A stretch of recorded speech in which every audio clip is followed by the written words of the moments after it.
महामारी का ये दौर हमें याद करने पर मजबूर कर देता है कि दुनिया का मेडिवल इतिहास कितना डार्क रहा है।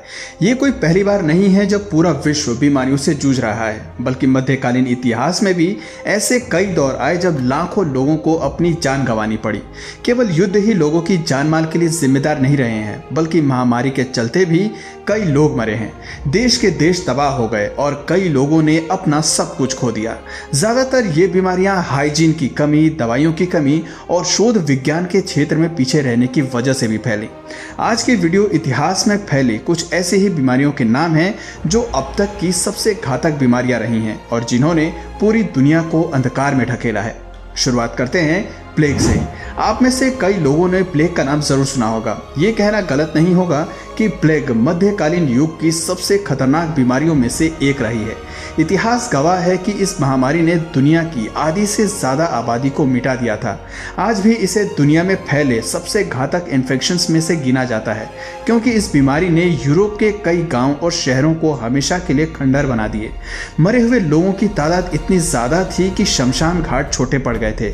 उस समय कोई नहीं जानता था कि इस बीमारी से बचने का असल तरीका क्या है। आपको बता दें कि जिस बैक्टीरिया की वजह से यह बीमारी फैल रही थी, उसे कैरी करने का काम फ्लीज करती थी। बीमारी की शुरुआत में फ्लीज इंसानों को बाइट करती थी, जिससे बैक्टीरिया शरीर में ट्रांसमिट हो जाता था। मिडिल सेंचुरी तक आते आते लोगों ने बहुत बड़े नंबर में एक साथ रहना शुरू कर दिया था, इसीलिए महामारी और भी तेजी के साथ फैलने लगी थी।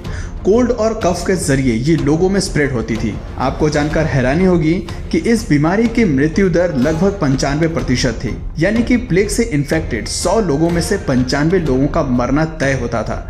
यूरोप में प्लेग्स के दो फॉर्म थे, एक तो ब्यूबोनिक प्लेग के नाम से जाना जाता था और दूसरे को न्यूमोनिक प्लेग का नाम दिया गया था।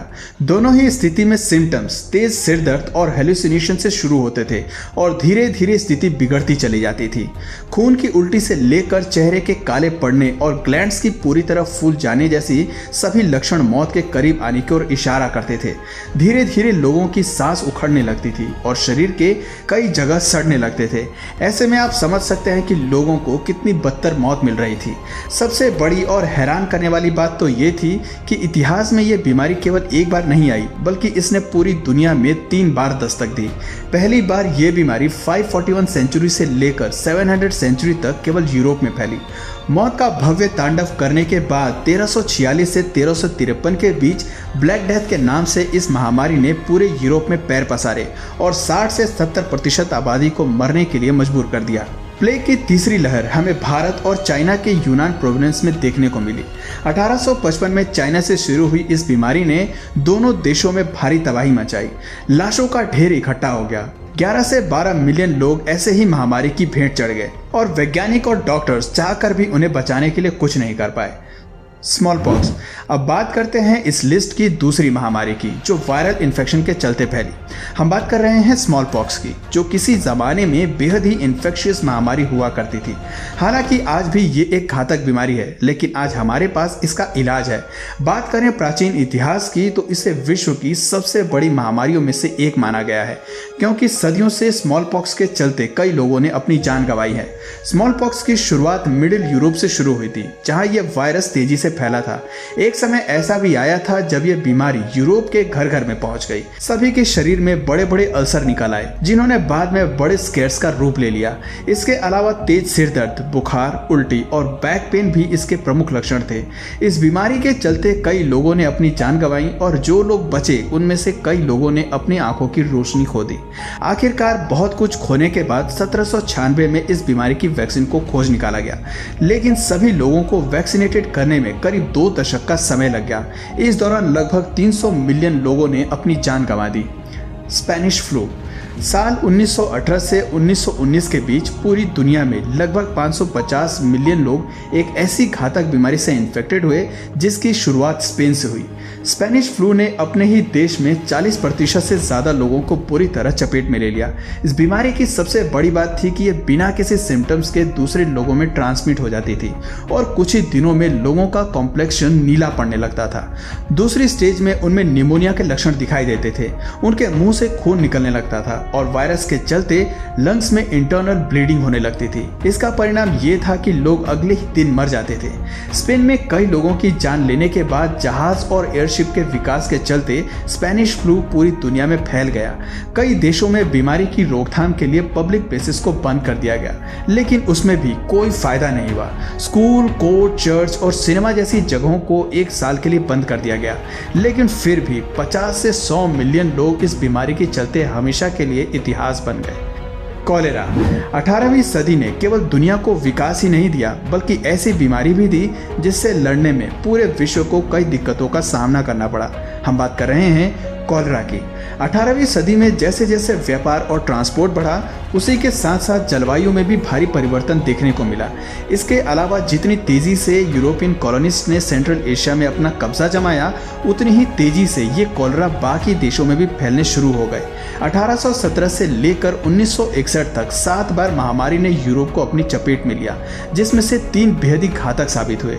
इन 3 लहरों ने लगभग 2 मिलियन लोगों को मौत के घाट उतार दिया। सबसे हैरानी की बात तो ये थी कि साफ और फ्रेश वाटर में ये महामारी और भी तेजी से फैलती थी। कॉलेरा का बैक्टीरिया शरीर में जाने के बाद स्मॉल इंटेस्टाइन में ऐसा टॉक्सिक सेक्रेट करता था जिससे लोगों को सीवियर डायरिया हो जाता था। इसकी वजह से कुछ ही घंटों में लोगों की मौत हो जाती थी। 18वीं सदी में कॉलेरा से होने वाली मृत्यु दर 25 से 30% थी। मॉडर्न वर्ल्ड में भले ही ये बीमारी काफ़ी आम है और इससे खतरा ना के बराबर है, लेकिन मिड लेवल टाइम्स में इस बीमारी ने कई लोगों को मौत के घाट सुलाया। आज भी विकासशील और गरीब देशों में जहां इसकी सही दवा उपलब्ध नहीं है, वहीं ये बीमारी कहर बरपाती है और कई लोगों की जान ले लेती है। एक्सपर्ट्स का मानना है कि आज भले ही हमारे पास इस बीमारी का इलाज मौजूद है, लेकिन एनवायरनमेंट डिग्रेडेशन के चलते जल्दी ही बचा खुचा साफ पानी भी खराब हो सकता है और फिर ये बीमारी लोगों के लिए एक बड़ी समस्या बन सकती है। Tiff disease. टिफ एक ऐसी इन्फेक्शियस बीमारी है जो किसी बीमार आदमी से स्वस्थ लोगों में फैलती है। टिफ को कुछ लोग टाइफस के नाम से भी जानते हैं। इस बीमारी को फैलाने का काम लाइस करते हैं। टिफ के लक्षण की अगर बात करें तो शरीर में रैशेस पड़ जाते हैं, फीवर आने लगता है। इसके अलावा दिल में भी तेज दर्द होने लगता है। नर्वस सिस्टम भी इससे पूरी तरह प्रभावित होता है। 12वीं शताब्दी से पहले तक लोग बड़ी आसानी से इस बीमारी से मर जाते थे। कोई नहीं जानता था कि इसका सही इलाज क्या है। इससे प्रभावित होने वाले ज्यादातर लोग सिपाही होते थे जो युद्ध में शामिल होते थे। सन 1917 से 1921 के बीच रशिया में भी यह बीमारी देखने को मिली थी, जिसके चलते 3 मिलियन लोगों ने अपनी जान गंवा दी थी। इस महामारी से मरने वालों का आंकड़ा और भी ज्यादा लंबा होता अगर रशिया टिफ की वैक्सीन नहीं खोज पाता। शुक्र है कि साल 1942 तक यूएसएसआर एक प्रभावी वैक्सीन खोजने में सफल रही, जिसकी वजह से दुनिया टाइफस इन्फेक्शन से लड़ पाई। आज इस बीमारी के एंटीबायोटिक्स हमारे पास उपलब्ध हैं और हम इससे आसानी से लड़ सकते हैं। स्कर्वी। सुनने में हैरानी होती है कि मध्यकालीन समय में विटामिन से होने वाली डिफिशियंसी भी एक बीमारी का रूप ले सकती थी। हम बात कर रहे हैं स्कर्वी की, जो कि विटामिन सी की कमी से होती थी। इस बीमारी ने 13वीं शताब्दी में धर्म युद्ध के दौरान अपना प्रकोप दिखाया, जिसके चलते सी सेलर्स को जान से हाथ धोना पड़ा। 1600 से 1800 के बीच लाखों सेलर्स स्कर्वी के चलते मारे गए। सी बैटल्स में अक्सर योद्धा इस बीमारी की चपेट में आ जाते और अपनी जान गंवा बैठते। दोस्तों, आपको बता दें कि स्कर्वी से इन्फेक्टेड लोगों की ब्लड वेसल्स नाजुक हो जाती थी, शरीर में रैशेस होने लगते थे, गम्स से खून निकलने लगता था और दांत टूटकर गिरने लगते थे। ये महामारी लोगों की इम्यूनिटी को बुरी तरह प्रभावित करता था। उस समय इस बीमारी को बेहद ही खौफनाक दृष्टि से देखा जाने लगा। ना तो लोगों के पास इसका इलाज था और ना ही कोई दवाई थी। हालांकि 1747 में लोगों को इस परेशानी से भी छुटकारा मिला जब इसका पहला इलाज ढूंढ लिया गया। यूके के जेम्स लिंड ने साबित किया कि सिट्रस फूड की मदद से इस बीमारी से छुटकारा पाया जा सकता है। तो दोस्तों, ये थी इतिहास की कुछ ऐसी बीमारियां जो हमारे इतिहास के काले पन्नों के बारे में बहुत कुछ बयां करती है। आज भी हम वायरस से फैली ऐसी ही महामारी से जूझ रहे हैं। आज के अनुभव से हम समझ सकते हैं कि पुराने समय में लोगों ने क्या कुछ झेला होगा और क्या कुछ खोया होगा। तो दोस्तों, आज आप इस बीमारी से लड़ने के लिए क्या कुछ सावधानी बरत रहे हैं, कमेंट करके ज़रूर बताइए। और अगर इस वीडियो से आपको कुछ नया जानने या सीखने को मिला या फिर इंटरेस्टिंग लगा तो प्लीज़ इस वीडियो को एक लाइक करके अपने फ्रेंड्स और फैमिली में से ज़रूर शेयर करें। और यदि आप इस चैनल पर नए हैं तो प्लीज़ इस चैनल को सब्सक्राइब करके बेल नोटिफिकेशन आइकन को ऑन कर लीजिए ताकि हमारे आने वाले वीडियोज़ आप मिस ना करें। मिलते हैं फिर किसी वीडियो में नए टॉपिक के साथ, तब तक के लिए नमस्कार।